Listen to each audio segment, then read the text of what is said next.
High, আসসালামু আলাইকুম।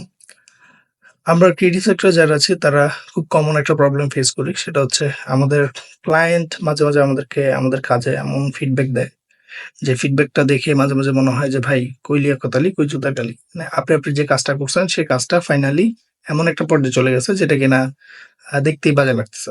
তো তখন আমরা চিন্তা করি যে কিরে ভাই, আমি তো একটা ভালো কাজ করলাম। কিন্তু আমাকে আসলে এমন করে দেয়া হইলো কেন? বা আমার কাজটাকে রিভিশন দিয়ে সে এমন বানালো কেন? তার রুচি এমন কেন?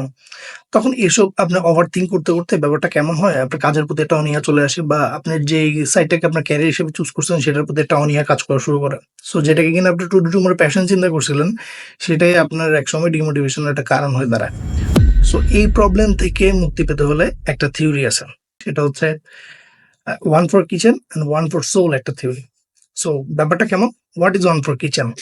সেটা হচ্ছে আপনি আপনার কাজের সেক্টরে সবসময় রিল্যাক্সে কাজ করতে পারবেন, ব্যাপারটা তেমন হবে না। বা সবসময় ক্রিয়েটিভ কাজ করতে পারবেন, ব্যাপারটা তেমনও হবে না। সো ব্যাপারটা কি হবে? মাঝে, মাঝে আপনাকে ক্লায়েন্ট যা চাচ্ছে তাই আপনাকে প্রোভাইড করতে হবে। আল্টিমেটলি আপনি কার জন্য কাজ করতেছেন? ক্লায়েন্টের জন্যই।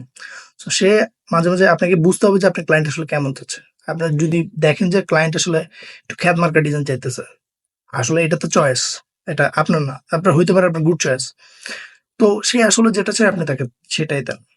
পারলে তাকে বোঝান যে আমি আসলে এটা করছি বিকজ অফ ইউ এবং এটা আপনার ভালোর জন্য করছে। সো সে যদি না বুঝতে চায় তাহলে সে আসলে ওয়ান ফর কিচেন মানে হচ্ছে ওই ক্ষেত কাজ যাই সে করছে তাই তাকে দিয়ে দেন। আপনার কিচেনটা চলুক। দেন ওয়ান ফর সোল। সো মাঝে, মাঝে আপনি যে সবসময় যেরকম ক্ষেত কাজ হয়ে যাবে মাঝে, মাঝে বা এমন ডিস্টার্বেন্স ক্লায়েন্ট পাবেন সবসময় কিন্তু ব্যাপারটা তা হবে না। কিছু ক্লায়েন্ট আছে যারা কিনা আপনাকে মূল্যায়ন করতে শিখবে এবং এই ব্যাপারটা কোন সময় হবে? সে সময় হবে যে আপনারা যদি আপনাদের পার্সোনাল প্রোফাইলে পার্সোনাল কাজ করা শুরু করেন বা ডেমো কাজ করা শুরু করেন, যে কাজগুলো থেকে আপনি আপনার পূর্ণ ক্রিয়েটিভিটি দেখাইতে পারেন। মানে আপনি আপনার জন্য কোনো একটা প্রজেক্ট করছেন সেটাতে আপনার পারফেক্টনেস দেখাইছেন। সো আপনি যখন এগুলো আপনার প্রোফাইলে শেয়ার করবেন তখন আল্টিমেটলি আপনার ক্লায়েন্ট গুলো যখন আসবে তখন তারা চিন্তা করবে বাহ! উনি তো দারুণ কাজ করে। বা আপনার পুরনো ক্লায়েন্ট দেখা যাবে যে কিনা আপনাকে খুব খেস্টাখেস্টি করতো। সে আপনাকে এসে বলবে যে, "ভাই, আপনার এই কাজগুলো তো খুবই দারুণ। আপনি আমাকে এমন কাজ করে দেন।" তখন দেখা যাবে যে আপনি আপনার সোল এর জন্য কাজ করার সুযোগ পাবেন। সো সেই কারণেই বলছি যে সবসময় ডিপ্রেশন এ না পড়ে একটা রিয়েলিটিকে মেনে নিতে শিখেন যে one for kitchen and one for soul. যে সবসময় ভালো কাজ পাবেন, ভালো কাজ করবেন তাও না। আর সবসময় যে খারাপ কাজও পাবেন তাও না। সো ভালো সময় খারাপ সময় দুটো মিলেই আমাদের সময় যায়। সো চিন্তা করবেন ভালো সময়টা নিয়ে যে আমি আসলে আমার জন্য পারফেক্ট কোন কাজটা করতে পারছি বা কোন ভালো কাজটা করতে পারছি। সেটা আপনার পোর্টফোলিওতে এড করেন। ইনশাআল্লাহ আপনার ক্লায়েন্ট যে সেগমেন্টটা সেটাও দেখবেন ধীরে, ধীরে চেঞ্জ হয়ে যাচ্ছে।